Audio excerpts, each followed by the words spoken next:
ಸರಿ ಸರಿ ಪುಟ್ ಮೇಡಮ್, ನಿಮ್ಮ ದಮ್ಮು ಅಜ್ಜಿ ಹೇಗೆ ಮಾಡ್ತಾರೆ ನೋಡೋಣ. ಅವರು ಕನ್ನಡಿ ಮುಂದೆ ನಿಂತ್ಕೊಂಡು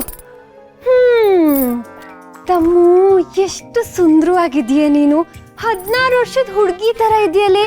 ಅಯ್ಯೋ ನನ್ನ ದೃಷ್ಟಿನೇ ಬಿದ್ಬಿಡತ್ತೆ ಕಣೆ, ಇನ್ನು ಮುಂದೆ ಯಾವ ಹೀರೋಯಿನು ಸಾಟಿನೇ ಇಲ್ವೇ. ಆಮೇಲೆ ಸುಮ್ಮನೆ ಹಿಂಗೊಂದೆರಡು ಹೆಜ್ಜೆ ಹಿಂಗಿರ್ತಾರೆ. ಅಯ್ಯೋ ನನ್ನ ಸೊಂಟ ಅಮ್ಮ, ಪ್ರಾಣಿ ಎಲ್ಲಿದ್ದೀರ ಪ್ರಾಣಿ, ಇಲ್ಲಿ ಬಂದು ಸಾಯ್ರಿ. ಅಯ್ಯೋ ಇವತ್ತಿನ ಯಾವ ಕೆಲಸನೂ ಮಾಡೋಕ್ಕಾಗಲ್ಲಪ್ಪ, ನಾನು ರೆಸ್ಟ್ ತಗೋಬೇಕು. ಓ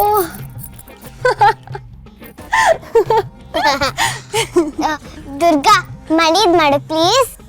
ಮಣಿನಾ? ಪುಟ್ ಮೇಡಮ್, ಈ ಮಣಿ ಕೊಡೋದೆಲ್ಲ ಬರೀ ಕೆಟ್ಟ ಐಡಿಯಾ. ಮಣಿ ಹೇಗೆ ಮಾಡ್ತಾಳೆ? ಹಾ, ಬಾಸ್ ಜೊತೆ ಹೇಗೆ ಮಾತಾಡ್ತಾಳೆ ಅಂತ. ಬಾಸು, ನೀವು ಆಕಾಶದಿಂದ ಜಂಪ್ ಮಾಡಿ ದುರ್ಗಾ ನಿಮ್ನ ಕ್ಯಾಚ್ ಇಟ್ಕೋತಾಳೆ. ದುರ್ಗಾ ದುರ್ಗಾ, ನೀನು ಬಾಸ್ ಜೊತೆ ಚಿಕ್ಕ ಚಿಕ್ಕ ವಿಷಯಕ್ಕೂ ಜಗಳ ಆಡ್ತಿರು, ಅವ್ರು ಕುತ್ಕೊಂಡ್ರು ನಿಂತ್ಕೊಂಡ್ರು ಜಗಳ ಆಡ್ತಾನೆ ಇರು ಅಂತ ಅನ್ಕೊಂಡು ಆ ಸೀರಿಯಲಲ್ಲಿ ಆಗಿತ್ತು, ಈ ಸೀರಿಯಲಲ್ಲಿ ಹೀಗಿತ್ತು ಅಂತ ಏನೇನೋ ಹೇಳ್ತಿರ್ತಾಳೆ. ಆಮೇಲೆ ಏನಾದ್ರೂ ಪಜೀತಿ ಆದ್ರೆ ದುರ್ಗಾ ನಾನು ಇದ್ರಲ್ಲೆಲ್ಲ ಎಕ್ಸ್ಪರ್ಟು ಅಂತ ಹೇಳಿ ಎಸ್ಕೇಪ್ ಆಗ್ತಾಳೆ. ದುರ್ಗಾ, ಅದು ಎಕ್ಸ್ಪರ್ಟ್ ಅಲ್ಲ, ಎಕ್ಸ್ಪರ್ಟ್. ಅದೇ ಅದೇ. ದುರ್ಗಾ ದುರ್ಗಾ, ಅಪ್ಪನ ಆಕ್ಟಿಂಗ್ ಮಾಡು ಪ್ಲೀಸ್. ಅಯ್ಯೋ, ಸಿಡುಕ್ ಮುನಿಸ್ವಾಮಿ ಬಗ್ಗೆನಾ? ಸರಿ ಇರು. ಹಾ ಪುಟ್ ಮೇಡಮ್, ಬಾಸು ಕನ್ನಡಕನ ಹಿಂಗೊಂದು ಶರ್ಟಲ್ಲಿ ಹಿಂಗೆ ಒರ್ಸ್ಕೊಂಡ್ಬಿಟ್ಟು ಮೂಗಿನ ತುದೀಲಿ ಹಿಂಗೆ ಹಾಕೊಂಡು ಹಲೋ ಹಾಂ ಯಾ ಯಾ ಯಾ ಯಾ ನೋರಿಸ್ ನೋರಿಸ್ ನೋರಿಸ್ ನೋರಿಸ್ ಅಂತ ಹಿಂಗೆ ಓಡಾಡ್ತಿರ್ತಾರ. ಆಮೇಲೆ ನಾನು ಬರ್ತೀನಿ, ನಾನು ಬಂದ್ಬಿಟ್ಟು ಬಾಸು ಟೀ ತಗೊಳ್ಳಿ ಅಂತ ಅಂದರೆ ಅವರು ಫುಲ್ ಏನೋ ದಿಮಾಕಲ್ಲಿ ಟೀ ಹಿಂಗೆ ಎತ್ಕೊಂಡು ಸೊರ್ರ ಅಂತ ಸೌಂಡ್ ಮಾಡಿಕೊಂಡು ದುರ್ಗಾ ಇದರಲ್ಲಿ ಶುಗರ್ ಜಾಸ್ತಿ ಇದೆ, ಟೀ ಸ್ವಲ್ಪ ಕಡಿಮೆ ಇದೆ ನೋಡು ಅಂತ ಹೇಳ್ಬಿಟ್ಟು ಕ್ಯಾತೆ ತೆಗಿತಾರೆ.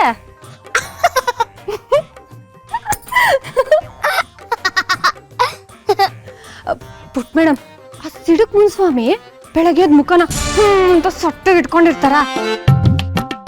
ಅದಾದ್ಮೇಲೆ ಒಂದು ಆಫೀಸ್ ಫೈಲ್ ಇಟ್ಕೊಂಡು ನಾನು ಇವಾಗ ತುಂಬಾ ಬ್ಯುಸಿ ಆಗಿದ್ದೀನಿ, ಯಾರು ನನಗೆ ತೊಂದರೆ ಕೊಡ್ಬೇಡಿ ಅಂತ ಹೇಳ್ಬಿಟ್ಟು ರೂಮ್ ಒಳಗೆ ಸೇರ್ಕೊಂಡ್ಬಿಡೋದು.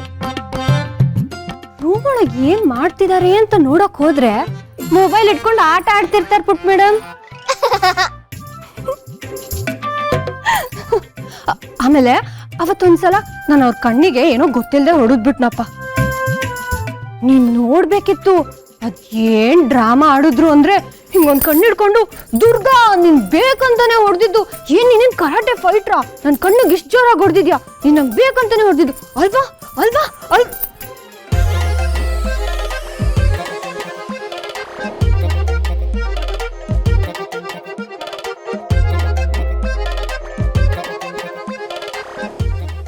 ಮುಗೀತಾ ನಿನ್ನ ಪರ್ಫಾರ್ಮೆನ್ಸು? ಏನ ಸಿಡುಕ್ ಮುನಿಸ್ವಾಮಿ, ಈ ಸಿಡುಕ್ ಮುನಿಸ್ವಾಮಿ ಮೇಲೆ ಅದು ಏನೇನು ಕಂಪ್ಲೇಂಟ್ಸ್ ಇದೆ ಅದನ್ನೆಲ್ಲ ಹೇಳು, ನನಗೂ ಗೊತ್ತಾಗ್ಲಿ. ಅಯ್ಯೋ ಬಾಸು, ಸಿಡುಕ್ ಮುನಿಸ್ವಾಮಿ ಅಂದ್ರೆ ನಮ್ಮೂರಲ್ಲಿ ಒಬ್ರು ತರಕಾರಿ ಮಾಡ್ತಿದ್ರು, ನಾನು ಅವ್ರ ಬಗ್ಗೆ ಹೇಳಿದ್ದು ನಿಮ್ಮ ಬಗ್ಗೆ ಅಲ್ಲ. ನೀವ್ಯಾಕೆ ಇಷ್ಟೊಂದು ಗಂಭೀರವಾಗಿ ತಗೊಳ್ತಿದ್ದೀರಾ?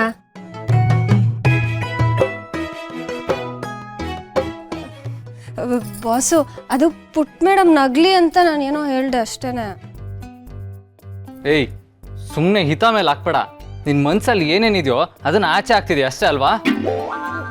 ಬೇಡ ದುರ್ಗಾ, ನೀನು ತುಂಬ ಮಿತಿ ಮೀರ್ತಾ ಇದೆಯಾ. ಅಲ್ಲ, ನಾನು ಟೀನ ಸೊರ್ ಅಂತ ಸೌಂಡ್ ಮಾಡ್ಕೊಂಡು ಕುಡಿತೀನಾ? ಹಾಂ, ನಾನೇನು ಟ್ಯಾಕ್ಟ್ರ್ ಇಂಜಿನ್ ಆ ಥರ ಸೌಂಡ್ ಮಾಡೋದಕ್ಕೆ? ಬಾಸು, ಹೇಳ್ಬೇಕಂದ್ರೆ ಅದಕ್ಕಿಂತ ಜೋರಾಗೆ ಸೌಂಡ್ ಬರುತ್ತೆ. ಮತ್ತೆ ಇನ್ನೇನು, ಅವತ್ತು ನಿಮ್ಮ ಕಣ್ಣಿಗೆ ಚೂರಿ ಏಟಾಯ್ತಪ್ಪ. ಅದಕ್ಕೆ ನೀವು ಹತ್ತಿದ್ದನ್ನು ನೋಡಿದ್ರೆ ಅಕ್ಕಪಕ್ಕದ ಮನೆಯವ್ರು ಯಾರಾದ್ರೂ ಅದನ್ನೆಲ್ಲ ಕೇಳಿಸ್ಕೊಂಡ್ಬಿಟ್ಟಿದ್ರೆ ಇವ್ರ ಮನೇಲಿ ಪುಟ್ಟದಾಗ ಒಂದು ಮಗು ಹುಟ್ಟಿರ್ಬೇಕು, ಒಂದು ತೊಟ್ಲು ತಂದ್ಬಿಡೋಣ ಅಂತ ತಂದೆ ಬಿಟ್ಟಿರೋರೇನೋ. ಹೇ ಅದನ್ನ ಅಳೋದು ಅಂತ ಹೇಳೋದಲ್ಲ, ಪೆಬಲಿಂದ ಐ ಪೇನ್ ಅಂತ ಹೇಳ್ತಾರೆ. ನಿನಗೆಲ್ಲ ಅರ್ಥ ಆಗ್ಬೇಕು. ಅಲ್ಲ, ಏನೋ ನನಗೆ ಸಿಡಕ್ ಮುನಿಸ್ವಾಮಿ ಅಂತಂತ್ಯ. ನನ್ಗಂಗೆ ಕರಿಯಕ್ಕೆ ಎಷ್ಟು ಧೈರ್ಯ ನಿನಗೆ? ಬಾಸ್ ಧೈರ್ಯ ಎಲ್ಲ ಏನು ಬೇಡ, ನಿಮ್ಮ ಮುಖ ನೋಡಿದ್ರೆ ಸಾಕು ಅದೆಲ್ಲ ಇಕ್ಕಿದ್ದಾಗೆ ಬಂದ್ಬಿಡುತ್ತೆ. ನಾನು ಮುನಿಸ್ವಾಮಿ ಆದ್ರೆ ನೀನು ಕಾಳಮ್ಮ, ಬೋರಮ್ಮ, ಮಾರಮ್ಮ, ಕಾಳಮ್ಮ, ಕೋಳದಮ್ಮ, ಮರದಮ್ಮ, ಮಂಗಮ್ಮ, ಕೋತಮ್ಮ, ಜಗಳಗಂಟಮ್ಮ, ಇನ್ನು ಬಟಗುಟ್ಟಮ್ಮ. ಬಾಸು, ನಾನು ನಿಮಗೆ ಒಂದು ಹೆಸರು ಹೇಳಿದ್ರೆ ನೀವೇನು ಇಷ್ಟೊಂದು ಹೆಸರುಗಳನ್ನ ಹೇಳ್ತಿದ್ದೀರಾ?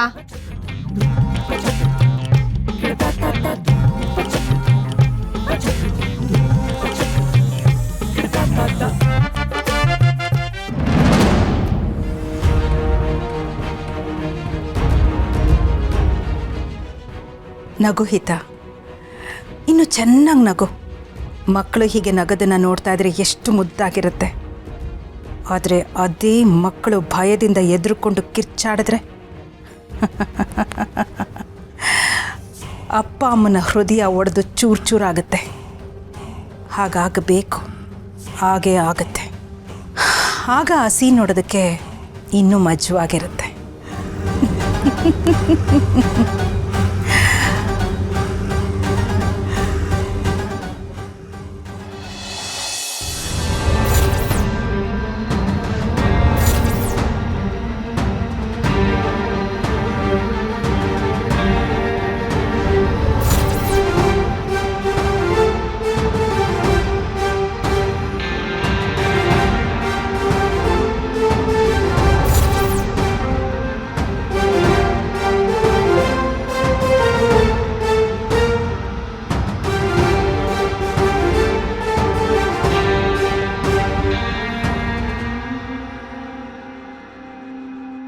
ಸಾಕು ನಿಲ್ಸು ಮಾಳ್ವಿಕಾ. ಇನ್ನು ಮುಂದೆ ನಿನ್ನ ಮಾಟ ಮಂತ್ರ ನನ್ನ ಮೇಲೆ ನಡೆಯಲ್ಲ. ನಾನು ನಿನ್ನ ಕೈಗೊಂಬೆ ಆಗಿದ್ದೆ ಅಂತ ಅನ್ಕೊಂಡಿದ್ಯಲ್ಲ, ಇಲ್ಲ. ಇನ್ನು ಮುಂದೆ ನಾನು ನಿನ್ನ ಯಾವುದೇ ಆಜ್ಞೆನ ಕೇಳಲ್ಲ. ಸಾಕು ಅಂಬಿಕಾ, ನನ್ನನ್ನು ಎದುರಿಸೋ ಅಷ್ಟು ಧೈರ್ಯ ಬಂತ ನಿನಗೆ? ನೀನು ನನ್ನ ಅಡಿಯಾಳಾಗಿರ್ಬೇಕು ಅಷ್ಟೇ. ಇಲ್ಲ ಮಾಳ್ವಿಕಾ, ಪ್ರೀತಿ ಅನ್ನೋದು ನಿನ್ನ ದ್ವೇಷ ಅಸೂಯೆಕ್ಕಿಂತ ದೊಡ್ಡದು.